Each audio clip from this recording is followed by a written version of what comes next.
Muito bem, voltamos a falar direto da página do Jornal Visão Espírita, no YouTube e no Facebook, para mais uma gota de Espiritismo, mais uma gota do Livro dos Espíritos. Estamos no finalzinho.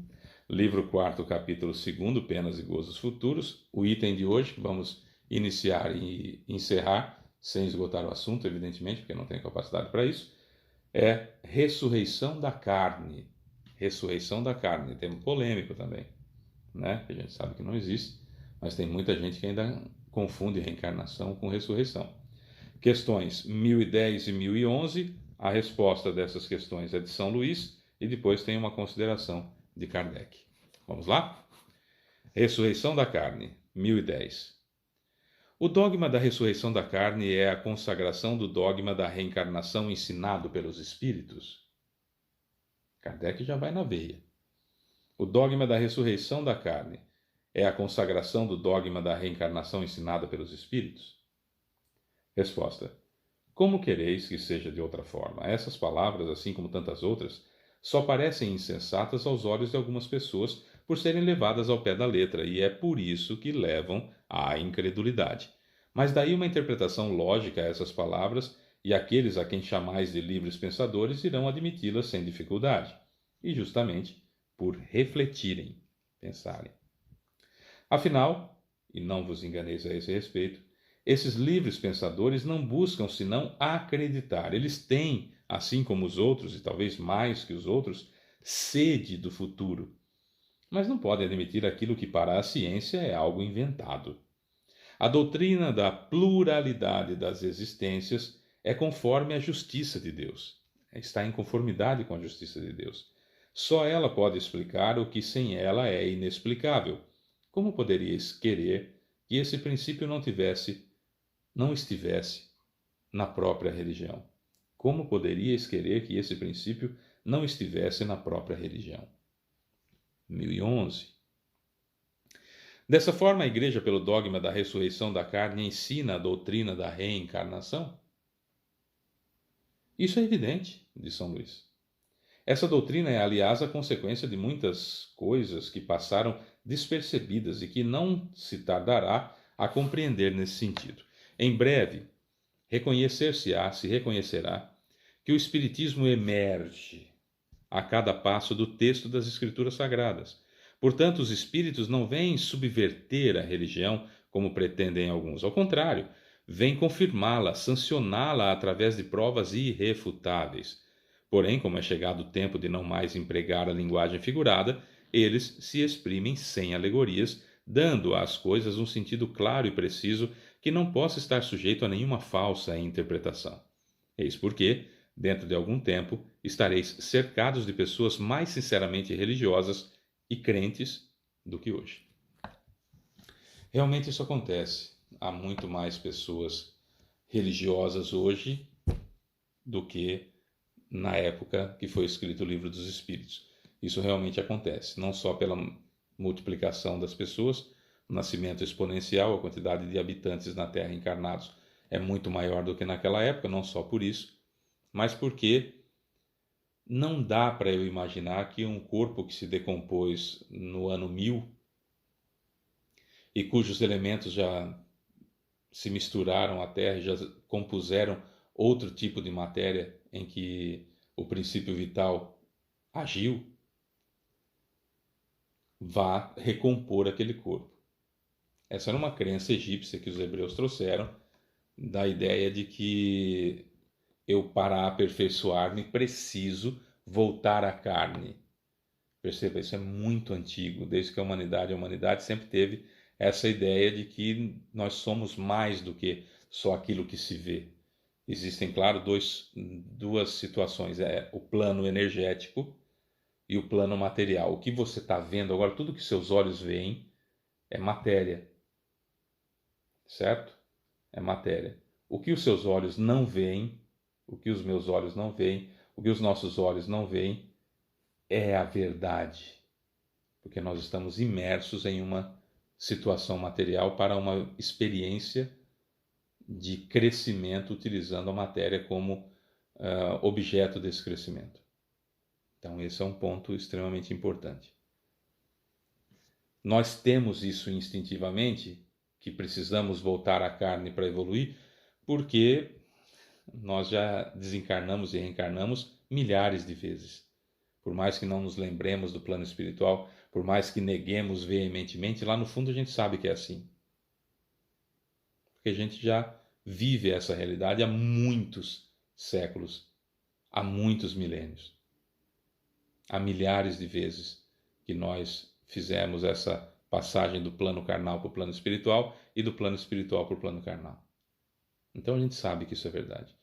Mas como entender isso enquanto estamos encarnados? Entendendo que as palavras são usadas de acordo com os costumes, de acordo com a época, que se acredita em determinadas coisas de acordo com a época. É só a gente pegar as coisas mais triviais que se acreditava no passado e que com o advento da tecnologia a gente descobriu que não era daquele jeito.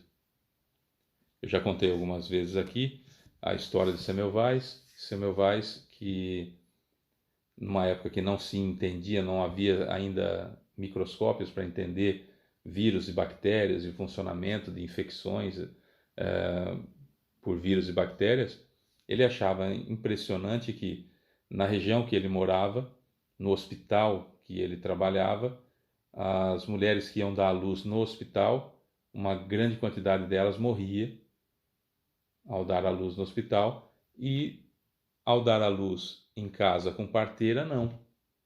E ele começou a achar que isso era estranho e começou a analisar a situação, tentar buscar um porquê dessa situação, apesar de não ter ainda, já existiam, evidentemente que sempre existiram vírus e bactérias, mas não havia-se ainda condições de entender que isso existia, não é?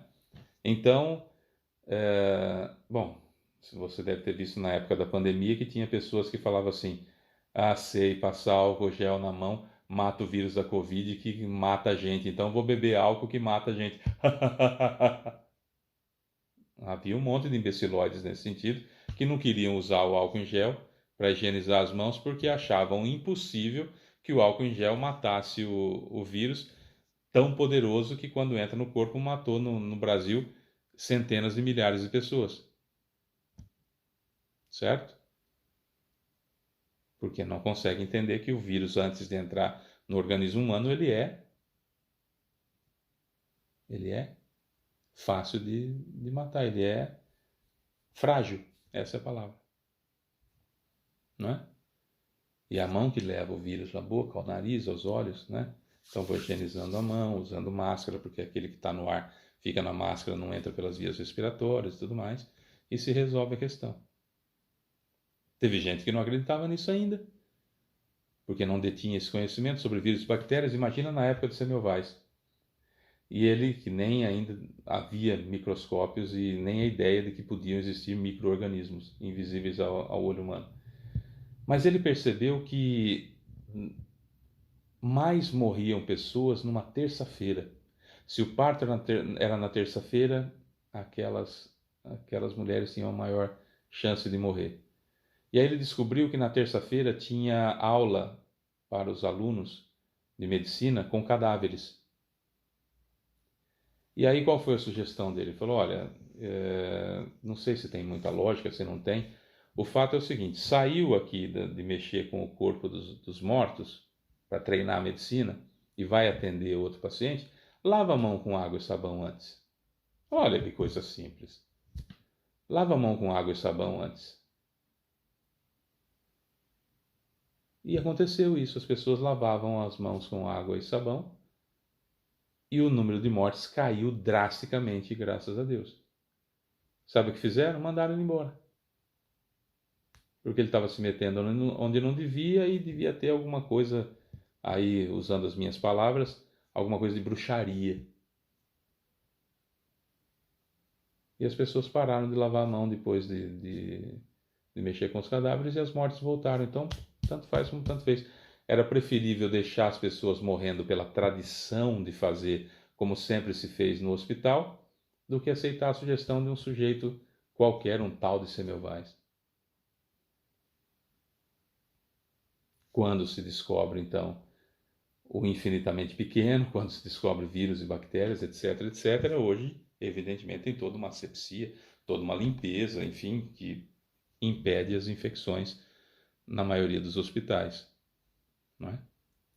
Porque se sabe que tem vírus e bactérias, que tem, enfim, essa contaminação que faz mal, que mata as pessoas.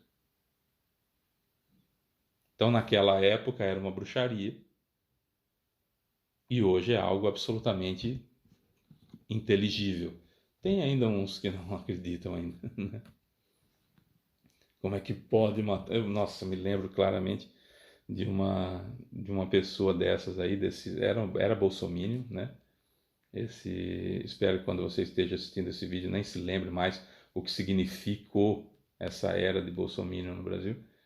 Era um bolsominion, um negacionista clássico, e ele dizia, né? Ele entrando assim numa loja, a pessoa que estava na frente da loja, por favor, use álcool em gel. E ele dá essa resposta. Você acha que um vírus esse que mata as pessoas vai morrer com álcool em gel? Então eu vou colocar aqui dentro e vou matar todo vírus que tem aqui dentro.